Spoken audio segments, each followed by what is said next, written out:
سلسلے کی آخری گفتگو ہے، اور یہ ایک ایسے رجحان، تنقیدی رجحان کے حوالے سے ہے جو خود ہمارے خطے میں شروع ہوا یا نوآبادیات کے اندر سے جو ہے وہ شروع ہوا۔ اس کو پوسٹ کالونیلزم کہا گیا، اور دو اس کے مفاہیم لیے گئے بنیادی طور پر پوسٹ کالونیلزم کے۔ ایک تو یہ کہ جو متون وہ ادبی تھے، تہذیبی تھے، ثقافتی تھے، غیر ادبی تھے، وہ جس طرح تشکیل دیے گئے نوآبادیات کے زمانے میں، ایک تو ان کا مقرر مطالعہ جو ہے وہ پوسٹ کالونیلزم کہا جاتا ہے۔ دوسری بات یہ ہے کہ جو پوسٹ کالونیل لٹریچر ہے، کہ جو ایک نوآبادکار سے آزادی کے بعد ہم نے جو ادب لکھا، ان خطوں کے لوگوں نے جو ادب لکھا اور انہوں نے اپنی تہذیب اور ثقافت کی جو ہے وہ مقرر توضیح کرنے کی کوشش کی، مقرر اسے پڑھنے کی کوشش کی، اس کو بھی پوسٹ کالونیل ڈسکورس یا پوسٹ کالونیل لٹریچر یا پوسٹ کالونیل تحریریں کہا گیا۔ اس وقت ہمارا جو زیادہ تر سروکار اور خود پوسٹ کالونیلزم کا ایک سروکار ہے، وہ بنیادی طور پر ان تحریروں سے ہے جو ہمہ قسم تحریریں ہیں۔ اس میں ادب بھی شامل ہے، اس میں تاریخ بھی شامل ہے، اس میں عمرانیات بھی شامل ہے، اور خاص طور پر یہ یا تو نوآبادکاروں نے لکھا یا جو نوآبادکاروں کے دائرے میں ایک لوگ موجود تھے انہوں نے لکھا۔ آپ دیکھیں کہ بھئی یہ تنقیدی دبستان ان تحریروں کو رد کرتا ہے اور یہ کوشش کرتا ہے کہ یا یہ بتانے کی کوشش کرتا ہے کہ یہ تمام تر تحریریں نوآبادکاروں کی منشا کے مطابق جو ہے وہ ترتیب دی گئی تھی۔ ادب بھی نوآبادکاروں کی منشا کے مطابق لکھا گیا تھا، تاریخ بھی نوآبادکاروں کی منشا کے مطابق لکھی گئی تھی۔ جو عمرانی ایک سمجھیں صورتحال ہے مستشرقین نے جو پیدا کی، وہ بھی یا عمرانیات کا مطالعہ کیا، ہماری انتھروپالوجی کا مطالعہ کیا، ہماری تہذیب کا مطالعہ کیا مستشرقین نے، تو یہ بنیادی طور پر خود نوآبادکار کی مرضی کو ہمارے سامنے لاتا تھا۔ ہم جیسے تھے، نوآبادکار کی منشا کے مطابق ہمیں ویسا نہیں دکھایا گیا، بلکہ ہمیں ویسا دکھایا گیا جیسے نوآبادکار ہمیں سمجھتا تھا اور ہمیں وہ ایک دکھانے کی کوشش کرتا تھا۔ اب جو نوآبادیات کے 2-3 پیراڈائم رہے ہیں دنیا میں، مثلاً یہ کہ بھی مصر میں جو ہے وہ سکندریہ کا شہر یونانیوں نے بسایا، اسی طرح سے جو ہے وہ استنبول کا شہر نئے روم کے طور پر جو ہے وہ رومیوں نے بسایا، اور اس طرح سے بہت ساری جگہوں پہ، یا خود ہمارے ہاں بر صغیر میں جو ہے وہ سکندر کی آمد۔ تو یہ مختلف طرح کے پیراڈائم یا نمونے نوآبادکاری کے رہے ہیں، اور اس نوآبادکاری کو راسخ کرنے کے لیے ادب بھی تشکیل دیا گیا یہاں پہ۔ خود ہم یہ دیکھتے ہیں کہ آریہ جب یہاں پہ آئے تو وہ کس طریقے سے انہوں نے لوگوں کو بے دخل کیا، دراوڑوں کو بے دخل کیا، اور یہ نوآبادکاری کا دوسرا ایک سلسلہ تھا۔ پہلی نوآبادکاری کی جو کوشش ہے وہ کامیاب نہیں ہو سکی۔ پھر یہاں پہ مسلمان آئے جن کے بارے میں ہم اس لیے کوئی بات نہیں کرتے کہ ہم خود مسلمان ہیں۔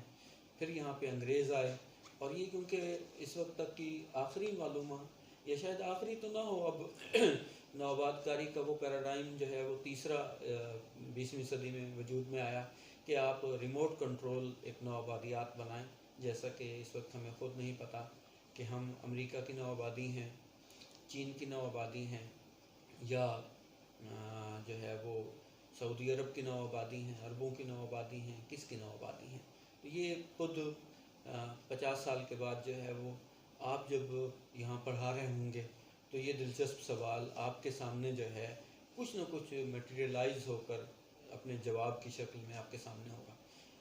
تو بہرحال ایک طرح سے جو ہے وہ نوآبادیات اور رد نوآبادیات اور پس نوآبادیات، یہ ایک ایسی تنقیدی رو ہے جس کی مدد سے آپ اپنی مقرر دریافت کرتے ہیں، اس دریافت سے الگ یا اس شناخت سے الگ جو نوآبادکار نے آپ کو دی تھی۔ اس حوالے سے بنیادی طور پر تو میں کچھ کتابیں آپ کو دکھانا چاہوں گا۔ یہ ایک بائبل سمجھیں آپ اسے پس نوآبادیات کی. یہ فرانس فینن کی کتاب ہے افتادگان خاک ریچڈ آف دا ارتھ. یہ الجیریا کے ایک ماہر نفسیات یا ڈاکٹر تھے جن کا جو موضوع تھا وہ نفسیات تھا. تو انہوں نے ان لوگوں کی جو ہے وہ سمجھیں ایک نفسیاتی علاج کیا جو فرانس کی نوآبادی تھا الجیریا، اور وہ لوگ مار کھاتے تھے، تشدد سہتے تھے. اور اس کتاب کی اہم بات یہ ہے کہ فینن کہتا ہے کہ تشدد کا جواب خاموشی سے نہیں دیا جا سکتا، باقی اس کی رد تشکیل آپ کر سکتے ہیں. یہ کتاب ہے کمپنی کی حکومت، اور آپ بخوبی واقف ہیں کہ یہ باری علی صاحب کی کتاب ہے اور یہ ایسٹ انڈیا کمپنی کے بارے میں ہے، اور ایسٹ انڈیا کمپنی نے جو کچھ یہاں پہ کیا اس کو سامنے لاتی. تو یہ وہ بنیادی ایک کتابیں ہیں. یہ لینن کی کتاب ہے سامراج، جو کہ ایک نوآبادیاتی خطوں میں جس طرح پنجے گاڑ رہا تھا، یا جو سامراج کی اب نئی شکل اب ہمارے سامنے ہے اور بش اس کا نمائندہ ہے، اس کے ماضی کی طرف یہ کتاب جو ہے وہ اشارہ کرتی ہے. اور یہ وہ کتاب ہے جو ایک افریقی پڑھ رہا تھا تو اس کو گرفتار کر لیا گیا. یہ دیکھیں یہ ایک اور افریقی کی کتاب ہے ایم سیزر کی. تو انہوں نے جو ہے وہ ایک ڈسکورس آن کلونلزم، ان کی بہت شاندار کتاب ہے. یہ اس کا ترجمہ ہے کہ نوآبادیاتی نظام کا محاکمہ. اسی طریقے سے جو ہے یہ آپ دیکھیے کہ یہ کتاب جو ہے پوسٹ کلونیلزم، اور یہ کتاب جو ہے یہ ایمپائر. تو اس کا ایک اور کتاب اسی نام سے ابھی کچھ برس پہلے آئی ہے، وہ بھی بلکہ وہ اس کتاب سے بھی زیادہ اہم کتاب ہے. تو یہ ایک برطانوی ناقد ہیں، انہوں نے جو ہے وہ پہلے وائٹ مائتھالوجیز کے نام سے کتاب لکھی. یہ مختصر کتاب ہے ان کی، اور ایک اس کتاب کا جو سمجھیں کہ ایک کوئی 500 صفحوں کا ایک ایڈیشن ہے. جو اور اہم کتاب میں آپ کو دکھانا چاہتا ہوں جس سے اس پوری سمجھیں کہ تحریک کا سلسلہ شروع ہوا. یہ کتاب آپ دیکھ رہے ہیں امپائر رائٹس بیک، کہ جو امپائر ہے، جو نوآبادیات ہیں، وہ دوبارہ کیسے جو ہے وہ لکھ رہی ہیں اپنے آپ کو. مطلب یہ کہ یہ اس عنوان پہ اگر غور کریں تو خود نوآبادیات کا ایک سلسلہ جو ہے وہ آپ کے ہاتھ میں آ جاتا ہے. اور وہ اس طرح آ جاتا ہے کہ اس کے عنوان پہ غور کریں کہ ایک تو امپائر نے نوآبادیات یا جو ایک نوآبادی بن چکی تھی اس کے لوگوں کے بارے میں، ان کے ادب کے بارے میں، ان کی تہذیب کے بارے میں، ان کے کلچر کے بارے میں، ان کی ثقافت کے بارے میں جو کچھ لکھا وہ الگ تھا. اب وہ جو امپائر وہ نوآبادیات تھی، اب وہ دوبارہ اپنے آپ کو لکھ رہی ہے اور خود وہ بتا رہی ہے کہ نوآباد کاروں نے ہمارے ساتھ کیا، نوآباد کاروں نے ہماری شناخت کس طرح مٹائی اور کس طریقے سے جو ہے وہ ہمیں. پھر اسی طرح یہ عام طالب علموں کے لیے کہ وہ کالونیلزم کی پوسٹ کالونیلزم کو پڑھنا کیسے شروع کریں، مختلف سوالات جو پوسٹ کالونیل ڈسکورس اٹھاتا ہے اس کو جو ہے وہ دیکھنے کی ایک کوشش کی گئی ہے. یہ اسی طرح یہ کتاب بھی بہت اہم ہے. اور ایک کتاب لیلا گاندھی نے بھی لکھی، لیکن یہ کتاب زیادہ اہمیت کی حامل ہے کہ یہ نوآبادیات کے عمل کو، پس نوآبادیات کے ڈسکورس کو، ان سب چیزوں کو بیک وقت جو ہے وہ ہمارے سامنے لاتی ہے. یہ اس سمجھے پورے ڈسکورس کی جو اصطلاحات ہیں جو یہ استعمال کرتی ہے، یہ بیل اشراف وغیرہ نے اور اس کی اصطلاحات کی جو ہے وہ ایک لغت لکھی ہے. یہ بھی بہت شاندار کتاب ہے اپنی جگہ پہ. لیکن میں جو کتاب آپ کو بطور خاص دکھانا چاہتا ہوں یہ ہمارے اس خطے کے ایک آدمی کی کتاب ہے جو اس کے انٹرویوز پر محیط ہے کہ مقامی آدمی کا کیا موقف ہے. وہ جو یہاں آئی تھی ایسٹ انڈیا کمپنی، یا آریہ آئے تھے یا کوئی اور آئے تھے، ان کا ایک موقف تھا، اور ایک جو ہے وہ افتادگان خاک کا موقف ہے. تو یہ جناب رفعت عباس کی کتاب ہے، اور اس میں انہوں نے بہت سمجھیں کہ ایک دانائی کے ساتھ، لوک دانائی کے ساتھ بر صغیر کی 5000 برس کی تاریخ جو جس دانائی کو جنم دیتی ہے اس کے حوالے سے انہوں نے یہ ان سوالوں کے جواب دینے کی کوشش کی ہے. لیکن جو سب سے اہم بات ہے وہ یہ ہے کہ ایک فلسطینی عیسائی ایڈورڈ سعید جو ہیں وہ سمجھیں کہ بھئی 1978 میں ایک کتاب لکھتے ہیں اورینٹلزم. وہ کتاب جو ہے وہ بنیادی طور پر ایک ایسا نقطہ نظر ہے، ایک ایسی میتھڈالوجی ہے جس کے ذریعے جو ہے نوآبادیات کو سمجھنے میں، اور جو مقامی آدمی ہے اس کو سمجھنے میں، اور جو نوآباد کار کی منشا ہے اور جو جواب دینا چاہتا ہے نوآبادی بنا ہوا معاشرہ، وہ اس کو. اور اس کتاب میں یہ دیکھنے کی کوشش کی گئی ہے کہ مستشرقین نے اس خطے کے لوگوں کو، یا جہاں جہاں انہوں نے نوآبادی بنائی، کیونکہ جو جدید نوآبادیات کی تاریخ جو ہے وہ اسپین میں مسلمانوں کے اقتدار کے خاتمے کے بعد شروع ہوتی ہے. آپ جانتے ہیں کہ کرسٹوفر کولمبس جو ہے وہ ہندوستان کو پانے کے لیے یا ہندوستان کو دریافت کرنے کے لیے نکلا، لیکن وہ افریقہ سے ہوتا ہوا امریکہ تک جا پہنچا. پھر امریکہ بھی ایک نوآبادی رہا اسپین کی، پھر برطانیہ کی نوآبادی رہا. پھر ان لوگوں نے جو بنیادی طور پر نوآباد کاروں نے وہاں بسائے تھے، انہوں نے ایک آزادی حاصل کی برطانیہ سے. پھر اس طرف ہم دیکھتے ہیں کہ بھئی کیسے برطانیہ اور اس سے پہلے پرتگال اور اسپین نے کوشش کی، یا فرانس نے بھی کوشش کی، اور کئی سمجھیں مغربی قوتیں جو ہیں وہ ہندوستان کی طرف آئیں اور ہندوستان کو اپنی نوآبادی بنایا. تو ان تمام نوآبادیات، اور خاص طور پر جو ہے وہ عرب نوآبادیات کے حوالے سے ایڈورڈ سعید کی یہ کتاب جو ہے وہ زبردست مکالمہ کرتی کہ مصر کیسے نوآبادی بنا. پھر اس کے کنٹینویشن میں جو ہے وہ 2 کتابیں اور سعید نے لکھی، جن میں جو ہے وہ کلچر اینڈ امپیریلزم ہے، کہ امپیریلزم آپ کے کلچر پر کیسے اثر انداز ہوتا ہے. اور خاص طور پر مغربی ناول کا مطالعہ جو اس کتاب میں کیا گیا ہے، اس سے آپ طالب علموں کو بہت کچھ سیکھنے کو جو ہے وہ مل سکتا ہے. اسی طریقے سے ان کی جو تیسری کتاب ہے وہ کورنگ اسلام ہے، کہ مغربی ذرائع ابلاغ نے اسلام کی کیا شکل ہمارے سامنے جو ہے وہ پیش کرنے کی کوشش کی، یا خود مغرب کے سامنے اسلام کی. اور یہ کتاب کورنگ اسلام جو ہے یہ 9/11 سے پہلے کی کتاب ہے، اور 9/11 سے پہلے کی صورتحال کو جو ہے وہ ہمارے سامنے لاتی ہے.